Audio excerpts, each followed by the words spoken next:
Sanctum is an ancient realm. Thousands of years of magic imbued into the land and its people, an undisturbed utopia. But one day, the sky exploded with a new magic and blinding light. They called it the Tempest, and with it brought unknown people from foreign lands. Is what I would say if I was an official writer for the Minuvix SMP. But I'm just a streamer they made the mistake of inviting twice, so sit down, buckle up, and get ready to learn the entirety of my character's Season 2 lore in 12 minutes. The flock has been living isolated at the nest for as long as anyone can remember. For generations, their strict rules have been enforced by the elders. Stay close to the nest, don't speak to outsiders, and protect your own. Family is everything to the flock, which makes life less than easy for Rin, who doesn't have one. All Rin knows about her past is that her parents aren't around and that she was raised collectively by the flock. However, the majority of the people around her seem to hate her for reasons she doesn't understand, leaving her to be raised almost entirely by a couple named Siren and Muffin. The elders have no respect for Rin, and so she has no respect for their rules. Along with several other flock members her age, she sneaks out of the nest and occasionally explores the world outside. She's on one of these adventures when the Tempest hits, and when the light clears, the world is different. And so is she. The magic burst of the Tempest gives Rin new wings, and a serious case of main character syndrome. She is stronger, more capable, and less like everyone she knows. But the borders to the nest are begrudgingly opened in this new post-Tempest world, and for the first time in her life, she can speak to people outside of the flock. In the first few weeks of freedom, Rin meets several new people, most notably the shaman of a group called the Spores, and Mango, a deal-making demon who has ties to an entity called Eternity and who everyone seems to warn her about. Do you have cat? That's my favorite disc. As time passes and Rin meets other groups of people, she begins to wonder more and more about her own family. She tries to ignore these thoughts, but eventually one day she breaks into the flock archives to find out for herself what happened to her parents. What she finds out, though, is nothing like she'd ever imagined. Her father had been an outsider, and her mother had been exiled because of it, after the flock elders took her baby from her. And most poignantly to... Yikes. There are coordinates in the book she found, and Rin knows that she has to go. The flock's record keeper is watching her, though, so Rin does what everyone has told her not to do, and makes a deal with Mango. After trading a favor in exchange for Mango distracting the record keeper, Rin travels to the coordinates and discovers a small island cottage. The person who answers the door, however, isn't her mother. It's a young man named Jamie who explains that he's her twin brother, having been hidden from the elders when they took Rin. Also, her mother is dead. Shocked and upset by the situation, Rin takes her anger out on Jamie and leaves the island on bad terms. You miss her. Of You course fucking she's miss my her. mom. She's our... You had so much time with her! She tries to continue with her life at the nest and forget about everything she had learned, even burning the book that her mother had left for her without reading it. But being around the people who took her childhood from her proves to be too much, and she leaves. Mango helps Rin to get away from the nest, and she settles on a small island, trying to find some peace there. Despite her insistence that she's doing well, her hair starts turning white at the ends and her eyes seem to darken. During this time, she meets Caity, who claims to be the Tempest's daughter, and Minu, Caity's best friend, who also thinks she's crazy. She lives completely alone for several weeks until suddenly Mango appears on her island, stating that he didn't know she was there and has been planning to build a utopia using the ocean monument beneath her island. Rin refuses to leave, even as Mango tries to convince her that she needs to face her past, which he knows about because of course he does. Rin, your soul is rotting. What does that mean? It means that soon enough I won't be able to buy it from you, or even if I do, it won't do much. Rin reluctantly goes to see Jamie again with Mango's help, and somewhat reconciles with him. Her hair continues turning white, much to the alarm of Muffin, who tracks her down to the island and tries to convince her to open up, noticing that Rin is acting colder and more detached than she used to. She's also found by Glitchy, her childhood friend, who is slightly less patient with her, causing Rin to snap at them. Mango warns Rin one day that he's working on something and that she shouldn't trust him if he ever seems different. Not long after this, she goes to speak with him one day and he has a computer-type device on his head. Though he insists that he's totally fine, Rin discovers that it's not actually Mango speaking, and in her investigation, she convinces him to let her keep a copy of the computer. Would it be cool if I, hung onto it and, looked at it?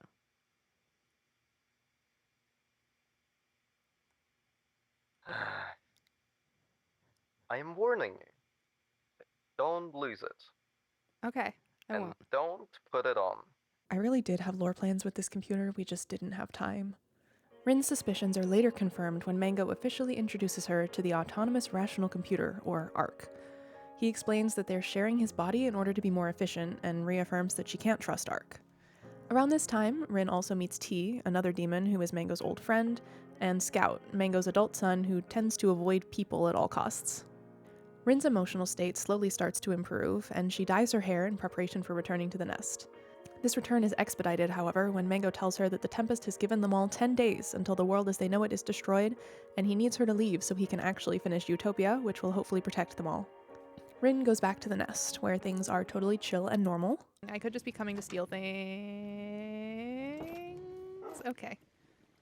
She decides to visit the festival grounds, seeing as she'd never made it to one of Sanctum's monthly festivals, and now the world is going to end before she gets a chance to. While she's there, time starts moving faster, and she witnesses Minu and T blowing up the flower bud that had emerged from the Tempest's power during a festival.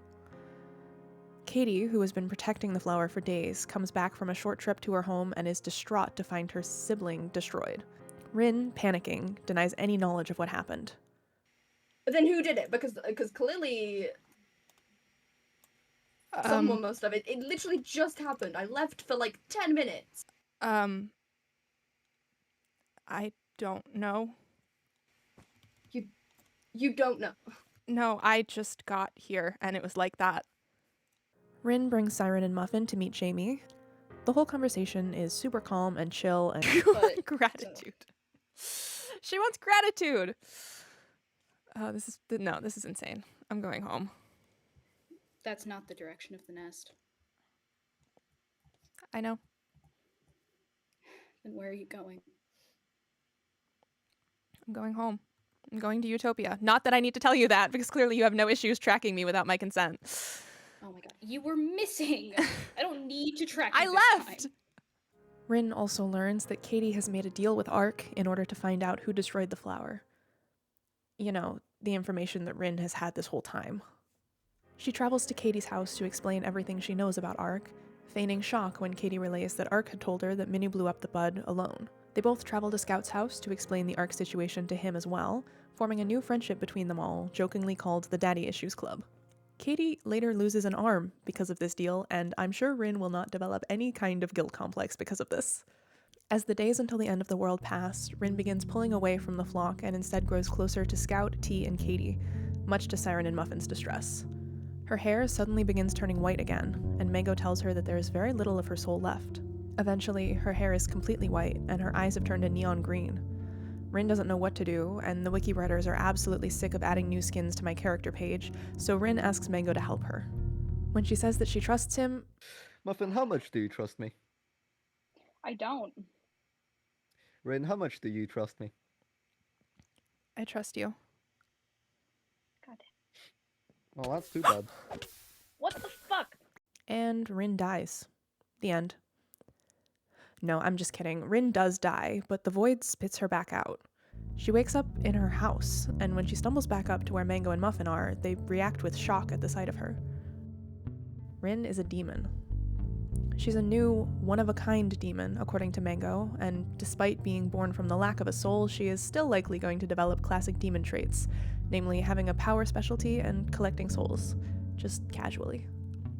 Rin has mixed feelings about the situation, fearing immortality and yet still maintaining a sort of indifference to the world, her growing emotionlessness only amplified by the transformation. She begins slowly breaking the news to her friends, receiving mixed reactions. Rin buys her first soul, and then her second, and her third. She slowly discovers her specialty, which is metals and other valuable minerals and things found underground, and she is totally normal about this. The apocalypse continues approaching. New, smaller flower buds appear around Sanctum. Rin grows closer to Caity, and her friendship with Scout evolves into them calling each other their sibling. They engage in all kinds of chaos together, like throwing a party at Mango's house. What is this? Accidentally destroying Mango's house.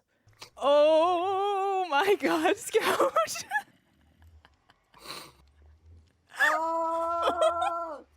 Stealing from Mango's house. Okay, you get the point. War begins brewing, with half of Sanctum wanting to protect the flower bud and the other half seeking to kill the Tempest. Despite their close friendship with Caity, Rin and Scout allow themselves to be recruited by Mango, and together they start blowing up the smaller buds. Glitchy also just up and dies.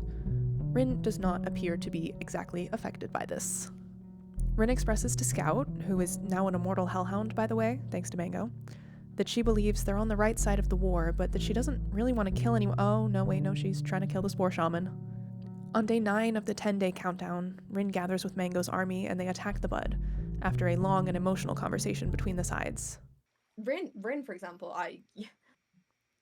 since when were you a soldier? I'm just trying to protect the people I care about, Caity. Oh, am I? Day 10 hits. Strange explosions happen around the flower. Caity disappears, and Rin retreats to Utopia with her friends, shell-shocked as the end times begin. Rin spends several days in Utopia, alternating between hanging out in a blanket fort she built with T and sitting on the temple roof with Scout. She visits Siren and Muffin only once in the lower part of Utopia, as the temple is reserved for Mango and his associates. They try to tell Rin that they have contracted some kind of sickness from magic overuse, but Rin brushes them off. She also buys a 4th soul. Finally, they discover that the world is inhabitable again. Mango and T throw a party to celebrate, but it's quickly revealed that it was all a front for T to kill Mango and take over his role with Eternity. Despite Rin's shock and horror at the situation, she's unable to stop seeing T as family. She comforts Scout away from the party, where they both seem to hit a breaking point. They vow to stay by each other's side for the rest of time, agreeing that there is nothing left for them to lose. Let's go fuck shit up. Yeah? Yeah. Let's do I it. mean, what else is there to do? I don't know. There's nothing for us here, right? Let's go start some shit. Maybe it'll make us feel better. Can't make us feel any worse.